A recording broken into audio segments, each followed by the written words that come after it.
Bien,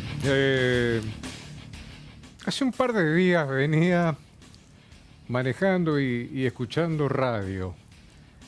Y esas cosas que a uno por ahí le despiertan alguna inquietud. Yo no sé si, no digo, algunos filósofos habrán originado sus célebres frases experimentando de esta manera. Creo que sí.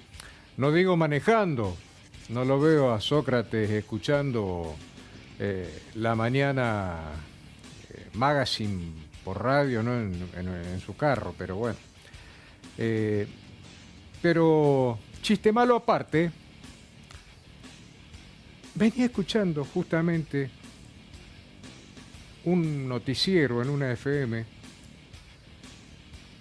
y decía el locutor, hablando del pronóstico, cielo nublado a parcialmente nublado. Y yo miraba el cielo, 8:30 de la mañana, totalmente despejado, un día espectacular, un día hermoso, un día para disfrutar, no veía una sola nube. Y el locutor de esta radio local decía, pronóstico del tiempo para lo que resta de la jornada, cielo nublado a parcialmente nublado. ¿Qué quiero decir con esto? Que a veces no tenemos que quedarnos con lo que nos dicen, a veces no tenemos que quedarnos con lo que algunos pensadores que nos rodean nos pronostican. Solamente tenemos que asomar la cabeza por la ventana y mirar el cielo. Un poquito como ese viejo dicho de me han mentido tanto que si me dicen que llueve tengo que salir a la puerta y poner la mano a ver si cae agua.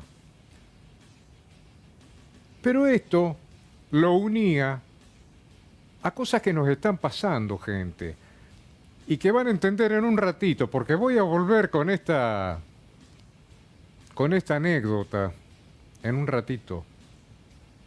Cuando nos dan el pronóstico, un pronóstico quizá poco halagüeño, o gente que está escuchando un pronóstico grabado de hace muchos años atrás y que se retuercen y se regocijan y quieren contagiar a otros esa mala onda del pronóstico de tiempo feo. Cuando ya salió el sol, hace mucho tiempo. Nada más que hay gente que sigue escuchando ese pronóstico grabado y que se lo quieren instalar en la cabeza y que lo único que tiene que hacer, y esto es aplicado a un caso muy reciente, aplicado a un caso muy reciente,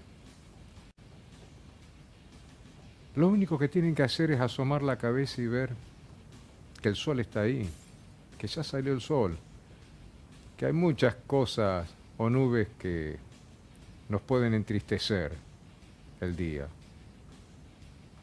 pero no tenemos que vivir pensando en que tenemos la tormenta arriba de nuestra cabeza. Ya vamos a volver con este tema y se va a dar cuenta de lo que hablo. Le vamos a abrir un poquito más la puerta a este pronóstico meteorológico, filosófico, periodístico, en zapatillas de goma, como decía Charlie. Esta semana en Hernandaria se sintió la tristeza, la impunidad. Esta semana se cerró finalmente una causa que lleva 5 años. Esta semana ya definitivamente estas 2 personas que ustedes van a ver quedaron totalmente fuera del alcance de la justicia. Estamos hablando del caso Ramoncito Grandoli. Estamos hablando de ese adolescente de 13 años que fue apuñalado 10 veces, hervido en un tacho para deshacerse de su cuerpo y arrojado al monte para tratar de desparramar todo tipo de evidencia que los comprometiera a los hermanos Luis y Hugo Roldán. Decían los vecinos de Hernandarias, los van a querer hacer pasar por locos, pero son vivos. ¿Cómo va a ser loca una persona? ¿Cómo va a ser inimputable una persona que se maneja en una motocicleta, que va a hacer las compras? Declaró en un momento determinado quien fue maestro, docente de ellos. Confirmó que saben leer y escribir a duras penas, pero que saben leer y escribir. Y este chiquito escapaba de su casa, buscaba protección en la casa de estos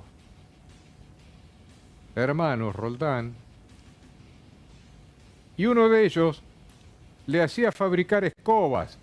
¿Cómo puede una persona inimputable que no puede tener o comprender la criminalidad de sus actos,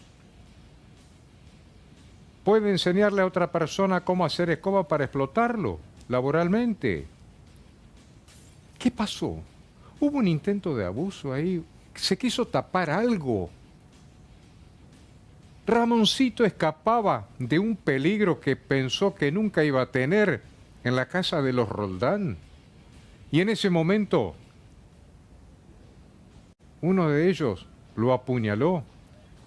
Los huesos que encontraron, ¿cómo sabemos que lo apuñaló? Seguramente se preguntará usted.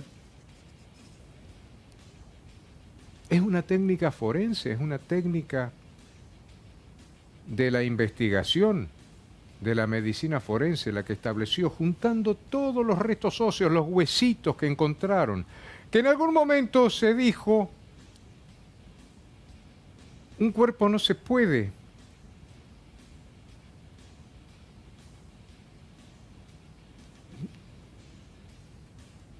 ir así, de esa manera, transformarse tan rápidamente en restos óseos. Quiero cuidar mis palabras porque son cosas muy duras. Las cuestiones técnicas son cosas que a veces son chocantes, pero haciéndola fácil, le cuento, un hueso, un resto óseo, humano o cual fuere, tiene una característica cuando la destrucción orgánica, la descomposición orgánica, acontece sobre ese hueso, queda desparramado seguramente, muchas veces cuando está en el monte es desparramado por alimañas, por animales silvestres.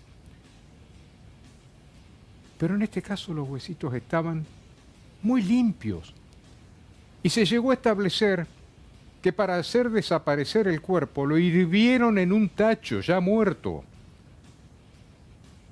El médico forense colectó todos los huesos que se pudieron encontrar y en una de las vértebras, la séptima vértebra cervical y en la clavícula derecha se encontraron 9 puntazos en la clavícula y un puntazo en una de esas vértebras, compatible con la punta de un cuchillo, lo que lleva a confirmar que Ramoncito murió apuñalado ferozmente, de esta manera, por alguien que lo apuñaló posiblemente de atrás, o sujetándolo, lo apuñaló de atrás. Y su cuerpito, después, expuesto a alta temperatura en agua, lo que hizo que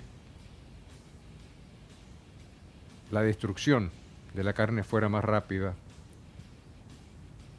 Y encontrarán lo que encontraron, los restos óseos que encontraron. Y estas dos personas que, sometidas a pericias psicológicas y psiquiátricas, se arrojó como resultado que no podían ser enfrentados, no se les podía enrostrar una culpabilidad, ni llevarlos ni exponerlos a juicio por no tener la capacidad de comprender la criminalidad de sus actos. Vamos al primer informe, señor director. Vamos a empezar entonces con este acto. Se le atribuye al Aníbal Roldán un documento 35.832.750 de los mandatos blancos en auto, el siguiente hecho. Con posterioridad a las 17 horas del 28 de febrero del año 2020, en cercanía de la vivienda ubicada a 7 kilómetros al sur de la ruta número 7 de la localidad de Mandaria, Luis Aníbal Roldán, utilizando un cuchillo forjado en acero doble filo con una hoja de 400 milímetros de largo y un ancho de 28 milímetros, con la leyenda USA Stainless Steel, dio muerte al niño Ramón Lorenzo de 13 años de edad, asestándole puntazos en la zona del cuello, provocándole 9 cortes en la clavícula derecha y un corte o incisión en la séptima vértebra cervical, ocasionándole lesiones que le produjeron su deceso. Dicho hecho califica público penalmente como homicidio, no teniendo el artículo 71 del Código Penal. Lo que se solicita es la suspensión del trámite de los plazos para mi defendido Hugo Alberto Roldán, mediante este incidente, por una incapacidad de mi asistido para estar en juicio. Esto surge de incontrastable a tenor del informe psicológico psiquiátrico que ha sido presentado a su señoría, realizado en fecha 3 de octubre del 2022 por las profesionales del Departamento Médico Forense. Nosotros entendemos que tiene una discapacidad intelectual de grado moderado. ¿Eso qué sería? ¿Y eso qué sería? Si bien la discapacidad intelectual nos remite al concepto de coeficiente intelectual, digamos que en realidad es un valor numérico a una de las esferas cívicas, que es la de la inteligencia. En realidad la discapacidad intelectual es un concepto más amplio, que implica no solo la merma de ciertas funciones cognitivas, sino la dificultad que tiene ese sujeto para hacer uso de esas funciones y adaptarse a situaciones nuevas, a nuevas contingencias. Digamos, no únicamente se puede definir por un coeficiente o por un valor numérico, sino por aquel sujeto que ante circunstancias imprevistas, nuevas, inesperadas, no puede adaptarse, no tenga los recursos o no pueda apelar a los recursos que tiene para hacer frente a esa situación. En virtud de eso se refiere, ¿Hugo cuenta con la capacidad psicofísica como para atravesar un juicio? Nosotros ya lo hemos respondido y consideramos que no. Yo considero que no está en condiciones de atravesar un juicio, no tiene esa capacidad, esa facultad. Hugo, en base a su conocimiento y su trabajo, ¿tiene posibilidad de notables mejorías? No. Ya que el contexto en el que él se desenvuelve sigue siendo el mismo, no. Y asimismo, incluido en algún espacio donde se le brinde un montón de herramientas, difícilmente pasa reversible, digamos que va a tener cierta mejoría. Estamos hablando de discapacidad intelectual, de grado moderado a severo. ¿Usted considera que Hugo Roldán sabe lo que está bien y lo que está mal? ¿Sabe diferenciar lo que está bien de lo que está mal? Yo creo que sí. ¿Por qué cree que sí? Por los 4 años que fue alumno mío. dar algún ejemplo, por ejemplo, para que la fuerza pueda mantener conducta dentro de la escuela, horario, salir al recreo, lo que jamás tuvo un problema de disciplina de pelearse con otros chicos. Si realmente el imputado pudo comprender o no la criminalidad del hecho, pero no es lo que sucedió. Acá no estamos investigando, no lo estamos trayendo a juicio ni por lavado de dinero, ni por algún ilícito. Estamos hablando del ilícito más nuclear, que es un homicidio. Es decir, si Hugo Roldán sabe que matar a Ramón Ratón Italiano está mal. Entonces, eso es lo que queremos nosotros probar en juicio. Porque él también Señora, ¿se escucha, por favor? Tiene que guardar silencio, es necesario que mantenga el respeto a la audiencia. No sé quién es la señora Dolor Gallego. ¿Quién es la señora? La hermana que lo acompaña. Bueno, Sí. Dígale, por favor, si usted tiene que guardar silencio, señora, si su hermana tiene una asistencia, que es un profesional que lo está representando. Realmente nosotros estamos convencidos de que bajo ningún punto de vista Hugo Roldán es inimputable. Sí puede tener alguna discapacidad mental, pero bajo ningún punto de vista eso le implica no comprender la criminalidad de sus actos y no poder dialogar con la defensa como lo ha manifestado el defensor. El defensor dice que no puede hablar con Roldán porque Roldán no le explica, no le entiende, no pueden planificar una estrategia, y hoy tuvimos el testimonio de un docente de los dos hermanos de más de 4 años que nos explicó y nos contó cómo Roldán obedecía a las indicaciones que se le daban en la escuela, a que sabía cuándo tenía que pedir permiso o no, a que resolvía operaciones matemáticas, a que sí sabe leer y escribir. Muy dispar y muy diferente a lo que obviamente manifestaron las profesionales del equipo del Departamento Médico Forense, pero a las cuales nosotros creemos que esos informes son no lo suficientemente fundados como para poder acreditar la inimputabilidad de Roldán. No es un homicidio más allá de lo doloroso de todos los homicidios. Acá un menor lo matan de la peor forma, luego se lo hierve para hacerlo desaparecer y se desparraman en el campo de los imputados, los restos óseos, para que el hecho quede impune. Es un hecho gravísimo en donde hemos reunido la prueba suficiente como para poder llevarla a la etapa de juicio y demostrar la responsabilidad de los dos hermanos Roldán en este tremendo hecho.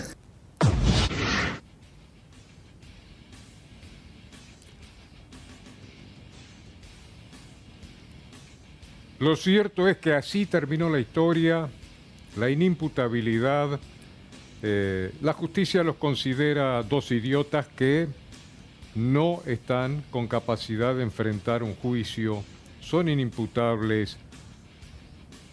Estuve presente en la audiencia en donde el maestro, que durante 4 años los tuvo como alumnos, dijo: saben leer y escribir, entienden perfectamente, se manejan en sociedad, son hoscos porque son, decían algunos vecinos, bichos de monte, tienen sus características especiales, sus costumbres. Pero estamos ante una situación en la cual la Fiscalía, ya en el segundo de los casos, no el de Hugo sino el de Luis, conjuntamente con la defensa, asintieron ante el resultado de las pericias psicológicas y psiquiátricas del grupo interdisciplinario. Y lo consulté porque la entrevista que ustedes veían, en la cual respondía el doctor Pedro Fontaneto, que estaba acompañado por el doctor Germán Palomeque, que fueron los querellantes en estos 5 años, tratando de que prosperara la causa para enjuiciar a estos dos hermanos,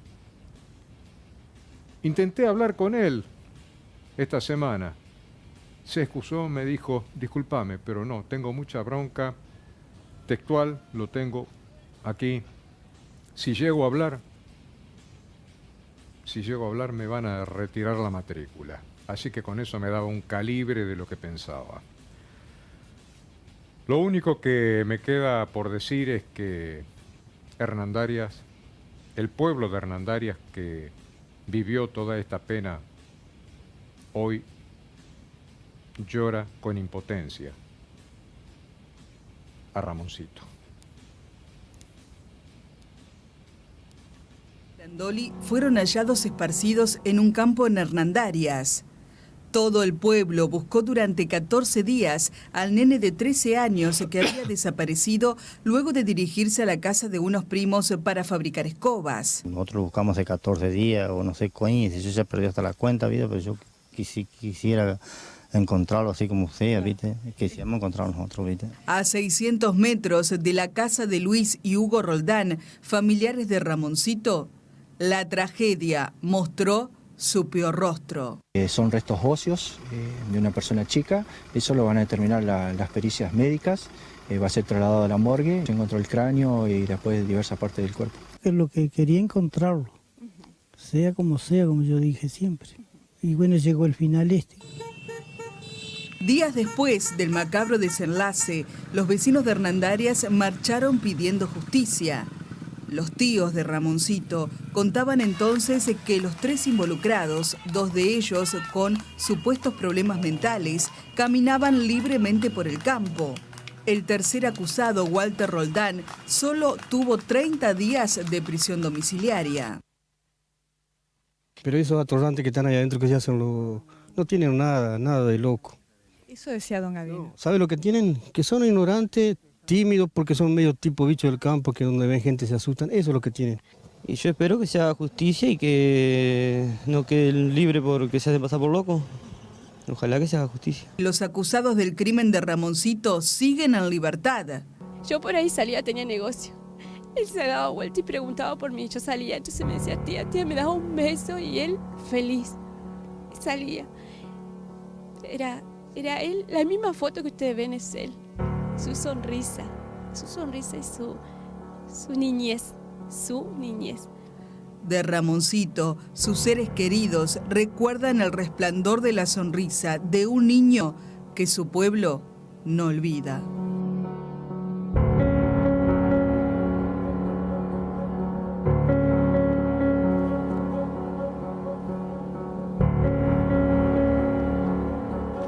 Triste final para Ramoncito, triste final para esta historia, triste final, indignación, bronca. Y uno,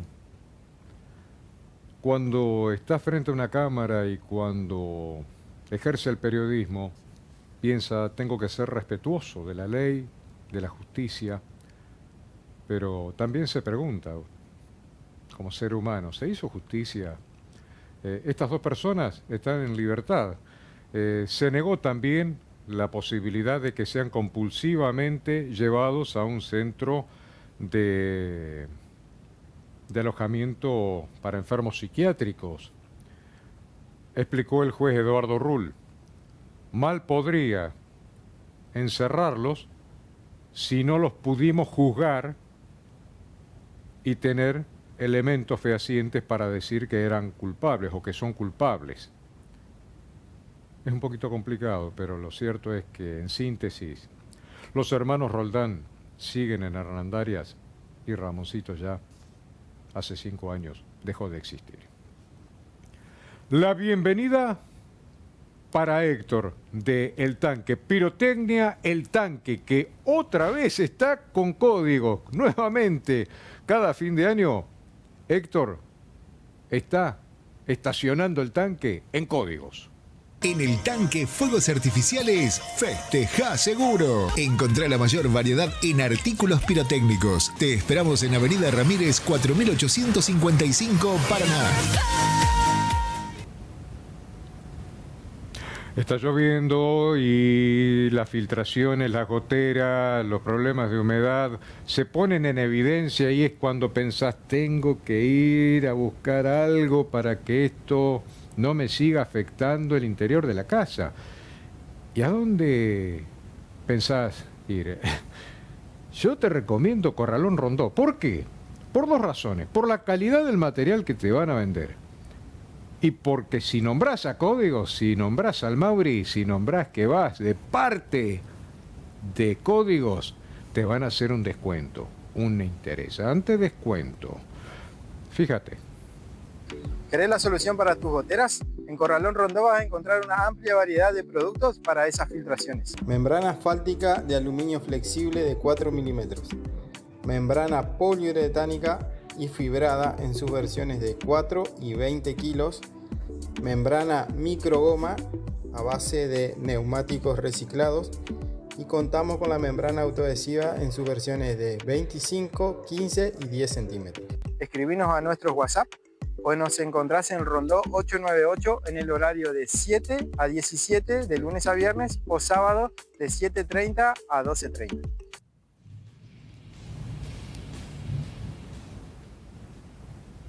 Estamos en vivo, estamos en vivo y se escuchan los truenos, se escucha el crepitar de la lluvia arriba del techo. Qué romántico escuchar la lluvia cuando cae. Deja de ser romántico cuando te cae la gotita acá, ¿viste? No le hice caso al Mauri, no fui a Corralón Rondó y no compré el impermeabilizante. Así que, haceme caso, mañana, ya calentito, ¿va? Y decís, gente, vengo de parte del Mauri. Me venden un buen impermeabilizante y me hacen el descuento que me prometieron. Si no, los denuncio en códigos. Bueno, vuelvo al tema del principio. El pronóstico. Y no hablo de la lluvia. Hablo de que si te dicen que está nublado, asoma la cabeza. Que puede ser que el sol esté radiante. Esta semana finalizó el juicio a dos policías, Diego Sebastián Íbalo, oficial, y Oscar Molina, acusados de haber dado muerte en septiembre de 2018 a Gabriel Guzmán. He leído en las redes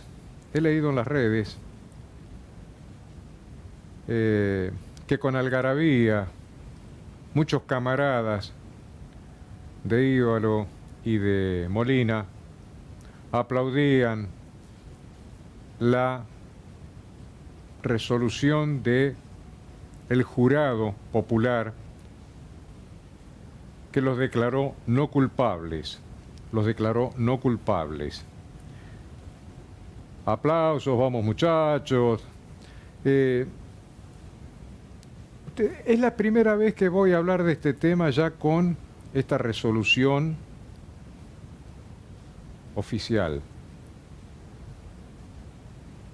Y no es algo para saltar con festejos, para batir el parche. Amén de que estas personas puedan recuperar un poco la paz interior. ¿Por qué? Porque pienso también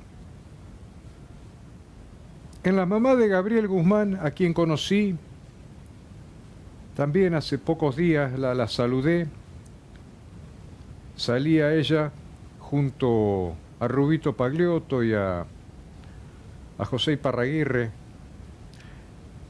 y con el respeto que me merece José Iparraguirre, con quien estuvimos distanciados, peleados durante muchos años, y después nos reencontramos en un tema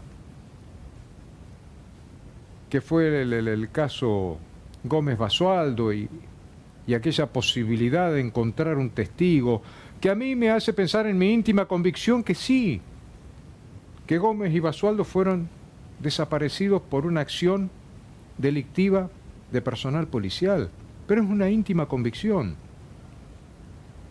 Lo importante es tener las pruebas. Y hay algo que tiene que ver con esto de que nos tiran el pronóstico nublado, pero hay sol. Yo creo que la gente se empezó a dar cuenta que hay discursos, algunos de ellos políticos, que cuando se inmiscuyen en casos graves como estos, pueden perjudicar y ya no quieren ese pronóstico de antaño. Escuché a quienes acompañaban a la madre, a la hermana de Gabriel Guzmán, hablar de la policía, gatillo fácil, asesinos, hijos de la dictadura. Basta, hermano, con ese librito, basta con ese pronóstico grabado de hace 40 años atrás.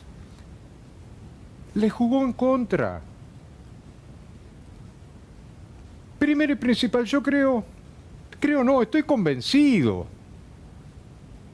que ni Molina ni Íbalo fueron con velocidad en el patrullero, se levantaron ese día a trabajar, se pusieron el uniforme pensando, a ver qué morocho se nos cruza para bajarlo de un tiro. No, fueron a cumplir con su trabajo, a cumplir como brazo armado de la ley. Ustedes piensan, y yo estuve hablando con allegados y con los mismos, Íbalo y Molina, ¿ustedes creen que salieron de ahí riéndose, contentos, después de lo que sucedió? ¿Que no se abrazaron con su familia, lloraron, padecieron el dolor de quitarle la vida a una persona, pero una persona que estaba cometiendo un delito? Gabriel Guzmán estaba armado. Gabriel Guzmán hubiera podido matar a un vecino. Que no haya tenido un agujero el patrullero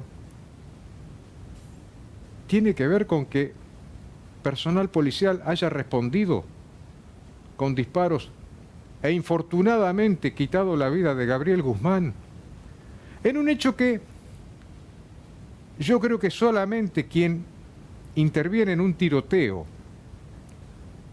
quien está en el fragor de estar siendo agredido y disparar, en ese momento puede dar cuenta de lo que se siente. Y por eso yo creo que cuando José Iparraguirre volvió con esa historia de gatillo fácil, de la maldita policía, yo creo que el jurado ahí le hizo el clic. Porque es gente que vive entre nosotros, es gente que conoce la policía de hoy, es gente que ya no quiere que le vuelvan a tirar el pronóstico ese, a llenar de mierda la cabeza con que los milicos, el gatillo fácil, los asesinos de uniforme. Ni la policía es una corporación asesina, ni estos dos muchachos se levantaron ese día queriendo matar gente. Yo creo que es algo que les va a llevar toda su vida como mochila en la conciencia, esa muerte de ese pibe que hubieran querido 10.000 veces no haber tenido que acudir a ese lugar, pero acudieron porque son policías. Y la justicia habló a través del pueblo. Ese es el jurado popular. Pero para que me entiendan, escuchen lo que decía José Iparraguirre, con todo respeto, si es que está escuchando José o se lo cuentan, pero quiero que escuchen para que me entiendan lo que estoy diciendo. Vamos entonces a las teorías del caso que se presentaron. Primer teoría del caso, la escucharon ustedes en los alegatos de apertura, es la de la acusación, la que realizó el doctor Pogliotto. Nosotros estamos absolutamente convencidos, con la prueba incorporada en esta audiencia, con toda la prueba, con todo el análisis, con todo lo que ustedes vieron y escucharon, que lo que sucedió el día 25 de septiembre del 2018 con Gabriel Guzmán fue una ejecución. que lo que sucedió con Gabriel Guzmán fue un caso de gatillo fácil, que fue un caso de gatillo fácil de manual, el caso más claro, más típico de lo que ocurre en la Argentina desde la causa de Walter Bulacio en adelante, de lo que sucedió con la muerte de él. Y allí nos vamos a referir. Porque los agentes policiales le disparan por la espalda a una persona que estaba huyendo, sin que, luego de cometer un hecho delictivo grave, obvio, Gabriel Guzmán había cometido un hecho delictivo, ya lo vamos a analizar. Había efectuado disparos en contra de otros vecinos, y como mínimo tenía una figura delictiva de abuso de armas o tal vez de homicidio en grado de tentativa, o bueno, la justicia tendría que resolver sobre eso. Ahora, cuando intenta fugarse, sin contemplaciones y pudiendo y debiendo actuar de otro modo, de un modo menos lesivo, recibe un disparo en el cráneo. Y les insisto, el lugar en que recibió ese disparo es central para poder determinar la intención del autor.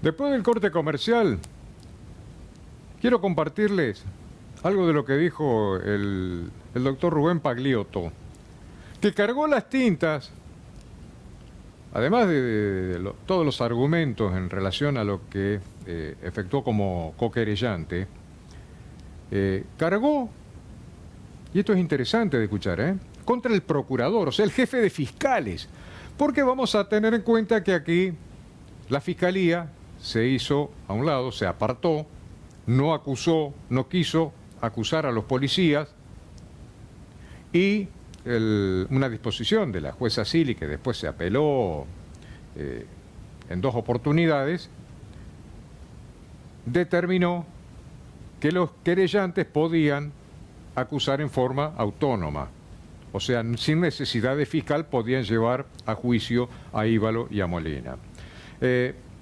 Después de la tanda vamos a tratar este temita. Antes te cuento que Suministro Sanitario tiene para este verano los tanques Waterplus que necesitas, porque con decirte la marca ya te estoy diciendo que son garantizados, que son totalmente aptos para el agua que consumís diariamente. ¿Qué quiere decir esto? Esto es importante, porque estás consumiendo agua seguramente de tu viejo tanque de fibrocemento. ¿Lo viste alguna vez por dentro? Todo lo que desprende, todo eso es nocivo para la salud. Bueno, estos tanques son homologados y no producen esa esputza que seguramente cuando abrís y te lavas los dientes en el baño, que viene el agua del tanque, la llevas a tu boca. Suministros sanitarios. En Suministros Sanitarios, tanques y cisternas Waterplus, ultra delgados, ecológicos y con la mejor relación precio-calidad del mercado. Almirante Brown 1647 y Avenida Ramírez 4630.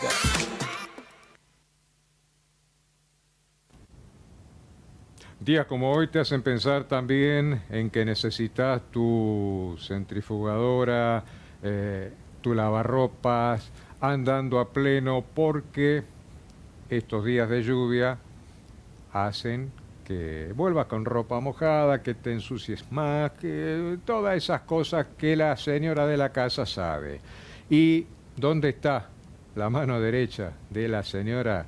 En el lavadero, el equipito de lavarropas. Después, prende el aire acondicionado y a disfrutar la vida. Pero primero pasa por Neón, el service adecuado. No te dejes sorprender por problemas en tu equipo de aire acondicionado o lavarropas. Neón Electrónica, 432-7297. La solución a tus problemas.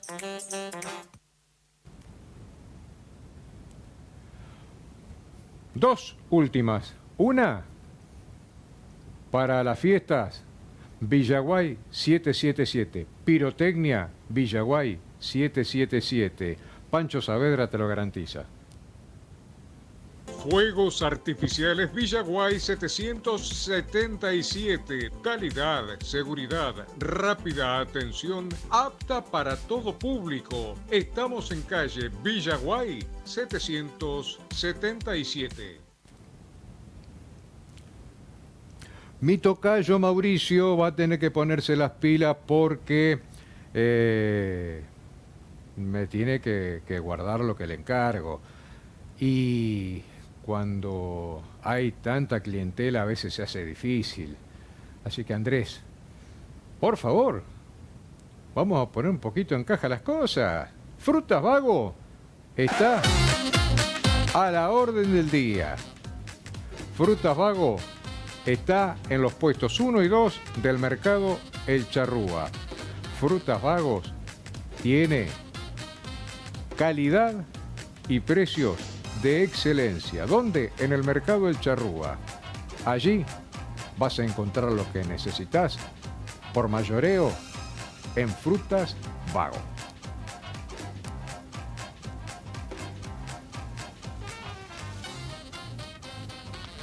Nos vamos a la tanda, ya volvemos, nos está quedando chica la hora. Vamos.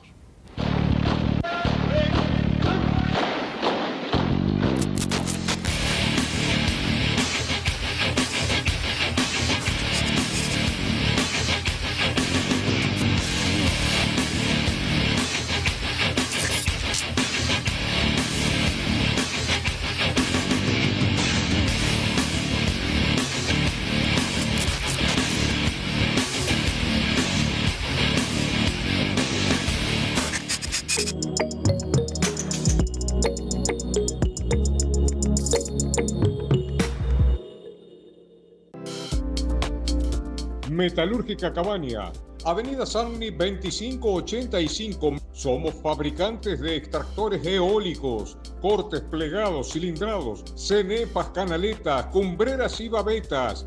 Avenida Samni 2585, Metalúrgica Cabaña. Fuegos Artificiales Villaguay 777. Calidad, seguridad, rápida atención, apta para todo público. Estamos en calle Villaguay 777. My heart goes la di da da di da, la di da da di da, la di da da di da. My heart goes la di da da di da, la di da da di da. No te dejes sorprender por problemas en tu equipo de aire acondicionado o lavarropas. Neón Electrónica, 432-7297. La solución a tus problemas. En suministros sanitarios, tanques y cisternas Waterplus, ultra delgados, ecológicos y con la mejor relación precio-calidad del mercado. Almirante Brown 1647 y Avenida Ramírez 4630.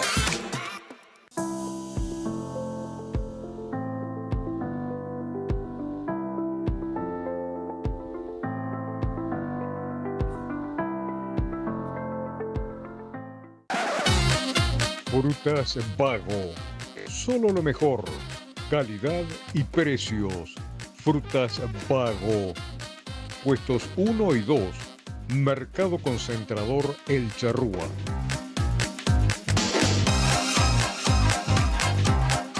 En el tanque Fuegos Artificiales, festeja seguro. Encontrá la mayor variedad en artículos pirotécnicos. Te esperamos en Avenida Ramírez 4855, Paraná.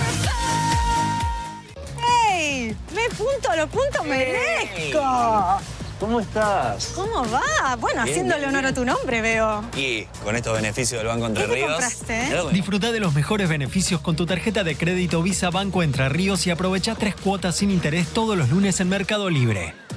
Pedila 100% online bonificada por 2 años. Elegí cómo aprovechar nuestros beneficios igual que como elegís tu alias. Banco Entre Ríos. Acá, punto para vos.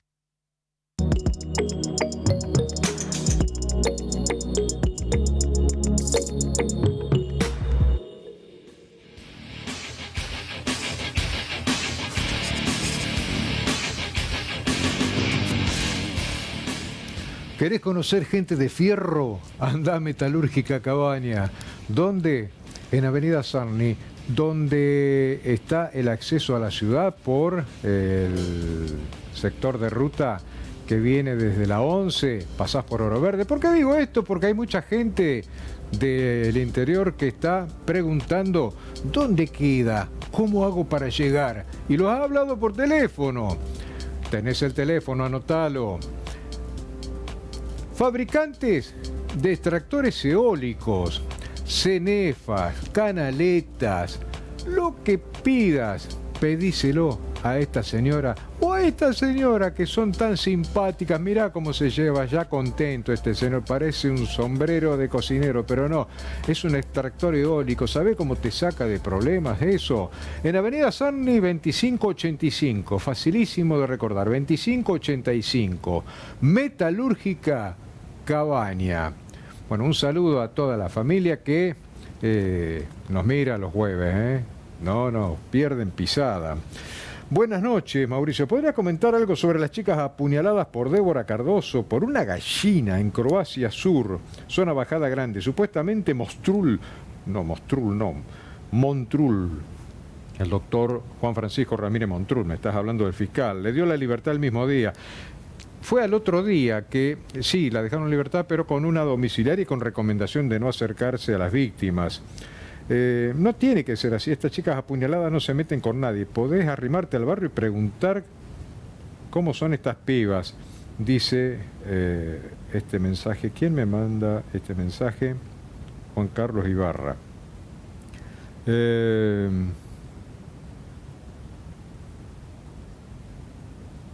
¿Podrías pasar el número de un abogado de accidentes laborales? Ya te lo vamos a pasar. Y... No, mucha gente prendida con el tema de Íbalo y Molina, de Gabriel Guzmán. Insisto, no es algo para tratar con algarabía, para tirar cohete y decir, oh, salieron libres los policías. Yo creo que esto nos tiene que enseñar a que tenemos que cambiar cosas en la sociedad. No estamos en condiciones hoy de seguir apuntando contra los policías cuando no encontré ninguna manifestación que dijera ¿qué hacía Gabriel Guzmán armado tirándole a los vecinos? O los vecinos con miedo que no querían declarar tampoco. A ver, ¿qué fue lo ilegal? ¿Dónde nació la ilegalidad? ¿En un revólver 38 en mano de un civil que estaba dirimiendo situaciones con sus vecinos, que venía ya de varios días? Llega la policía, se produce un enfrentamiento. Bueno, estas cosas pueden suceder, pero se necesitaba que peritos, especialistas, juristas, hablaran del tema. Nuestra provincia se adhirió al sistema de juicio por jurado y el pueblo dio su veredicto. Su veredicto fue no culpable. Sin embargo, el doctor Rubén Pagliotto, que él mismo expresaba, fui profesor de policías en la escuela de policía, junto a la doctora Noemí Berro, junto a otros importantes hombres de la justicia que fueron jueces, incluso la doctora Carnero, expresó su disconformidad con el procurador, que es el jefe de fiscales en el Superior Tribunal de Justicia. Permitime, director, escuchar este parrafito de los alegatos finales del doctor Pagliotto cuando hablaba del procurador, donde me da la pauta que una cosa es que lo analicemos como un comentario, como opinión periodística, como tema de conversación en un café, o cuando se queja la vecina con la escoba en la mano y dice, acá hay justicia de primera y justicia de segunda.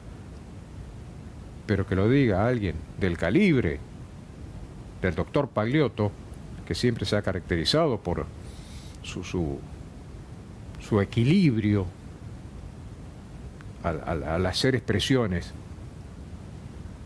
que las haga de este calibre, preocupa. Y también destacar de que se actuó, bueno, con mucha resiliencia, con mucha perseverancia. Y esto sí lo quiero decir, no es una valoración probatoria ni emotiva. Esto tiene que ver con la realidad. Se siguió solo a pesar, y acá me voy a referir en un minuto a las contestaciones del Procurador General.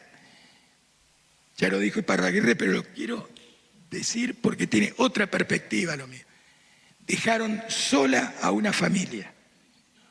Una cantidad de pavada, y seguramente si esto le hubiera pasado al hijo de un funcionario o de una milipili que vive en calle Mitre, seguramente estarían 200 fiscales. 200 fiscales. Pero claro, fue en un barrio de Paraná donde reina la tristeza y la pobreza. Como dice la cárcel, una cárcel en México. Entonces los dejó solo a José y a Lucía. Y 3 veces intentó, porque lo que el fiscal, acá quiero aclarar una cosa, no se dijo, el Procurador General a lo que se oponía, y le vamos a dejar estos escritos porque ustedes pueden valorarlo, era evitar que se siguiera adelante, pero además que se convirtiera la acción pública, porque hasta que tuvieron los fiscales, este es un delito de acción pública, no es como la calumnia o injuria que es del ámbito privado. Y se opuso a eso. Y con tenacidad, José, Lucía y la familia lograron que la doctora Sili les diera la razón, o sea, la magistratura, y les dijera: están equivocados, señores fiscales, pueden convertir la acción y conviértanla y continúen como querellante autónomo o en soledad. No suficiente, apeló, y una Cámara con excelente integración, y creo que el voto del doctor José María Chemes y los demás adhirieron, fue por unanimidad, le dijeron: señores, continúan. Y finalmente no le bastó y apeló ante casación. Y la casación unánimemente le dijo: señores, continúan. Entonces tiene doble valor. Fuimos solos, sin acompañamiento fiscal y con todo lo que costó hacer cada prueba, porque una cosa es disponer de todo un aparato como tiene un Ministerio Público Fiscal, y otra cosa es hacerlo en absoluta soledad, no defendiendo al dueño de una corporación, Argentina Aeropuerto 2000, sino a una humilde familia trabajadora que perdió un hijo. Insisto, vamos a solicitar la pena, vamos a mantener la culpabilidad de la manera que le he explicado para el señor Íbalo y para el señor Molina.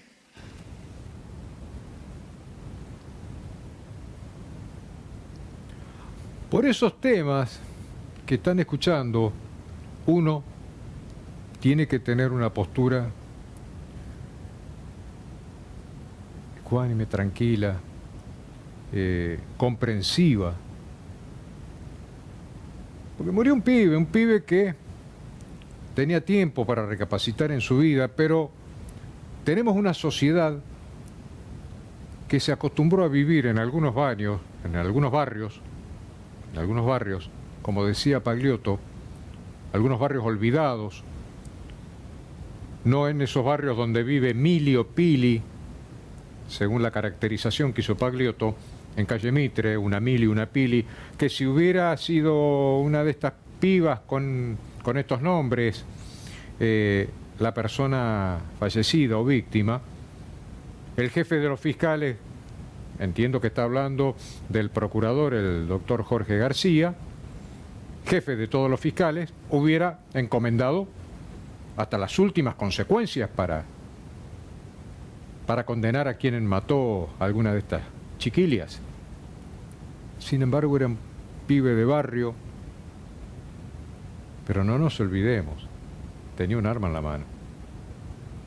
Era un riesgo. En otro país ni siquiera hubieran ido a juicio. Y esto es lo que expresaba en su alegato final uno de los tres defensores. Recordemos que estuvo Patricio Cozzi, Miguel Cuyen y Daniel Rosatelli, a quien elegimos en este parrafito de su alegato final, expresándose en defensa de los policías. Volver a repetir todo lo que han dicho los colegas, pero sí quiero precisar algunas cuestiones que me han llamado la atención de parte de la querella. Y digo, yo insistía con esto de que la verdad es una sola, ¿sí? De que obviamente se puede torcer, que se puede pintar de diferentes colores o que se puede intentar desdibujar, pero que la verdad y los hechos son uno solo y que ya ha quedado probado y que ustedes van a poder ver con toda la prueba que fue no solamente producida, sino también incorporada por su señoría.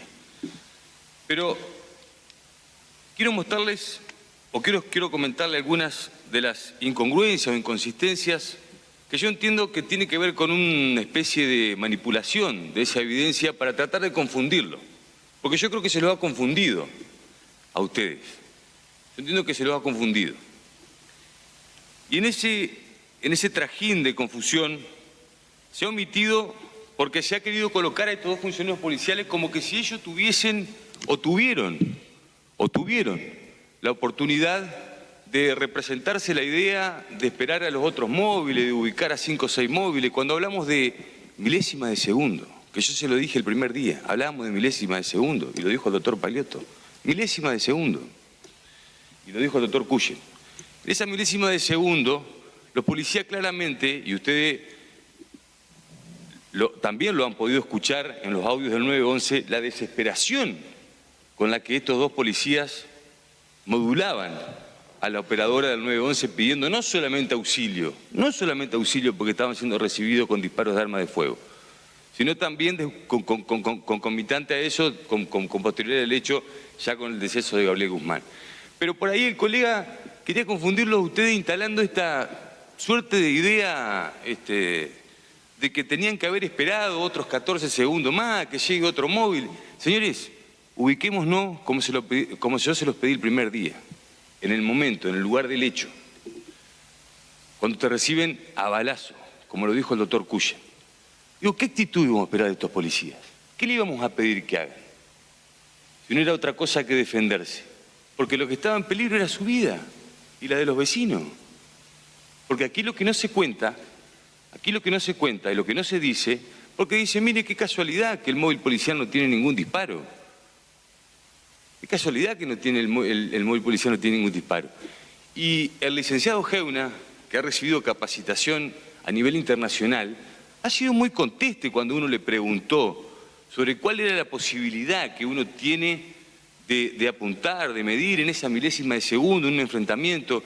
Él explicó todos los factores, que yo no voy a volver a repetírselo, pero él explicó todos los factores que inciden sobre el cuerpo, y ustedes lo pudieron escuchar en Rodrigo, cuando dijo, yo no podía apretar el PTT, de los nervios no podía apretar el PTT.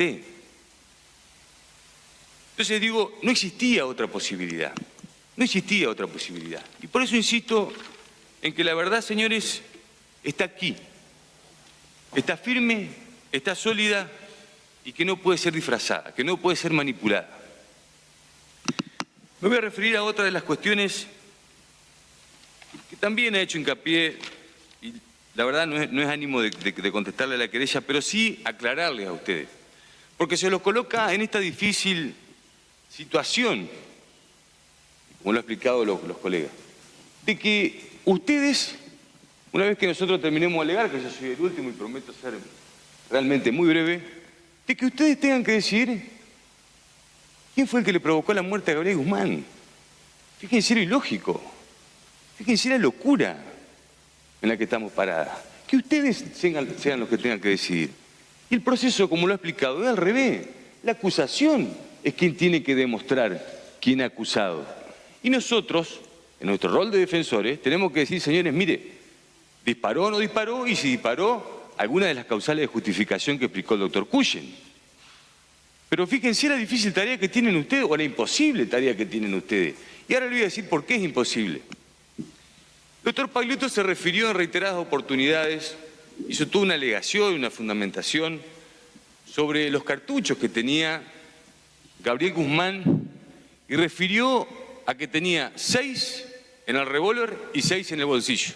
Y que habían sido, esos los últimos 6 habían sido extraídos por el doctor Moyano. Cuestión que es correcta, porque lo explicó y lo contó aquí con mucha precisión el doctor Moyano.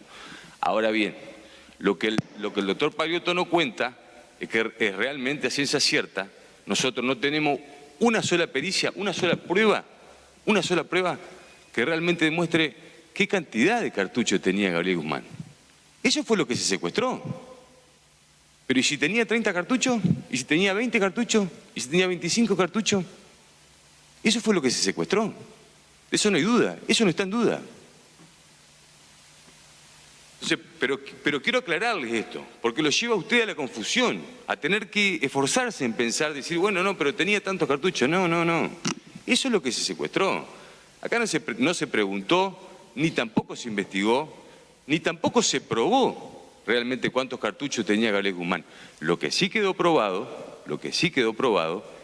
y se los dije el primer día, y ustedes pudieron advertirlo, es la intención deliberada que tenía Gabriel y el desprecio hacia la vida al momento de efectuar disparos de armas de fuego, no solo para contra los vecinos, sino también para contra los funcionarios policiales.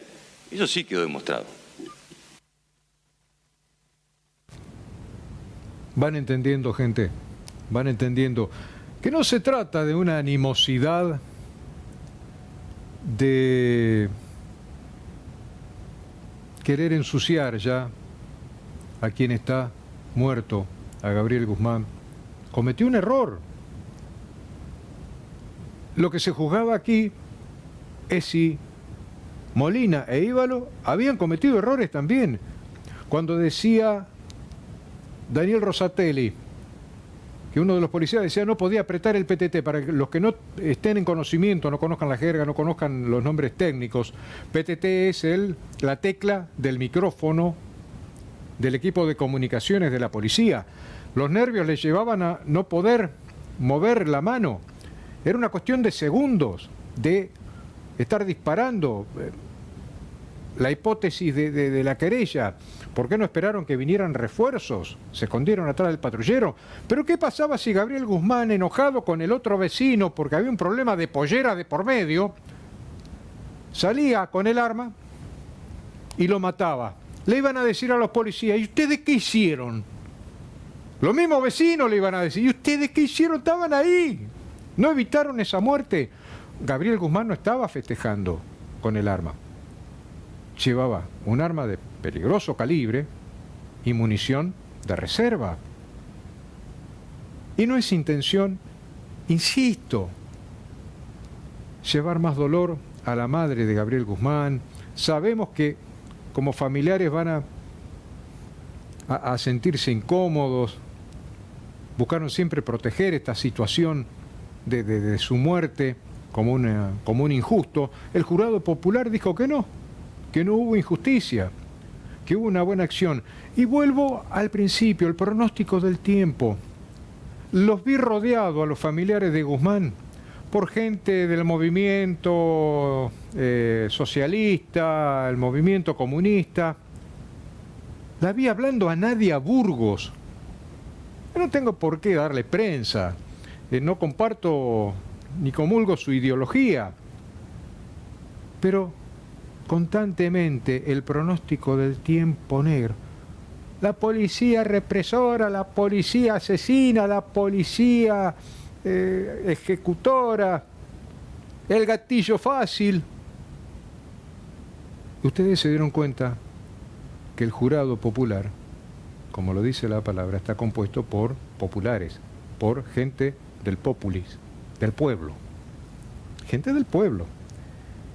Y el pueblo habló a través de ese jurado. Y ya no quieren ese pronóstico negro, ya no quieren ese pronóstico grabado de antaño. Shh, que suena como radio vieja. Quieren ver el sol. Quieren ver el sol. No quieren capangas de barrio con revólver en mano. No quieren sentir miedo. No quieren agresión ilegítima. Y quieren una policía que los cuide. Una policía que se profesionalice todos los días. Y a lo mejor usted tenga su verdad. Yo intento honestamente, ser honesto conmigo mismo y tener la mía. Seguramente algunas cosas de las que he dicho no les van a caer bien o no le van a gustar a José Iparraguirre o a Rubito Pagliotto. Me acuerdo que hace 30 años hacíamos, junto con el Negro Celentano, con Marcelita Pautazo, un programa juntos en Cable Video, y estaba Rubito también como columnista. Y hay cosas que podemos coincidir, hay cosas que no. Como dijo Pagliotto, me ha tocado defender policías, hoy estoy del otro lado, y no por eso me voy a enemistar. Y yo creo que eso es lo importante. Por eso les dejo esta frase de cierre. Y en latín sería: amicus platus sed plus magis amica est veritas. Amigo es Platón. Soy amigo de Platón. Puedo ser amigo del jefe de policía, puedo ser amigo de Rubito, de José Iparraguirre, del Dani Rosatelli. Los veo todos los días cuando voy a tribunales. Y no por eso voy a dejar de decir mi verdad. Amigos son, pero la admiración no debe separarte de tus ganas de decir tu verdad. Hasta la semana que viene. Gracias.